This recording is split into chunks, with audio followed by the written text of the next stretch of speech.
حجی پہلا باب۔ دارا بادشاہ کی سلطنت کے دوسرے برس کے چھٹے مہینے کی پہلی تاریخ کو یہودا کے ناظم زروبابل بن سیالتیل اور سردار کاہن یشوع بن یہوصدق کو حجی نبی کی معرفت خداوند کا کلام پہنچا کہ رب الافواج یوں فرماتا ہے کہ یہ لوگ کہتے ہیں ابھی خداوند کے گھر کی تعمیر کا وقت نہیں آیا۔ تب خداوند کا کلام حجی نبی کی معرفت پہنچا کہ کیا تمہارے لیے مسقف گھروں میں رہنے کا وقت ہے جبکہ یہ گھر ویران پڑا ہے؟ اور اب رب الفاظ یوں فرماتا ہے کہ تم اپنی روش پر غور کرو۔ تم نے بہت سا بویا پر تھوڑا کاٹا، تم کھاتے ہو پر آسودہ نہیں ہوتے، تم پیتے ہو پر پیاس نہیں بجھتی، تم کپڑے پہنتے ہو پر گرم نہیں ہوتے، اور مزدور اپنی مزدوری سوراخ دار تھیلی میں جمع کرتا ہے۔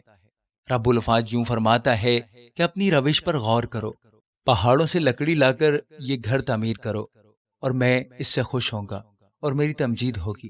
خداوند فرماتا ہے تم نے بہت کی امید رکھی اور دیکھو تھوڑا ملا، اور جب تم اسے اپنے گھر میں لائے تو میں نے اسے اڑا دیا۔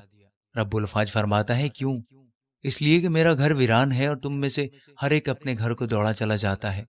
اس لیے نہ آسمان سے اوس گرتی ہے اور نہ زمین اپنا حاصل دیتی ہے، اور میں نے خشک سالی کو طلب کیا کہ ملک اور پہاڑوں پر اور اناج اور نئی مے اور تیل اور زمین کی سب پیداوار پر اور انسان و حیوان پر اور ہاتھ کی ساری محنت پر آئے۔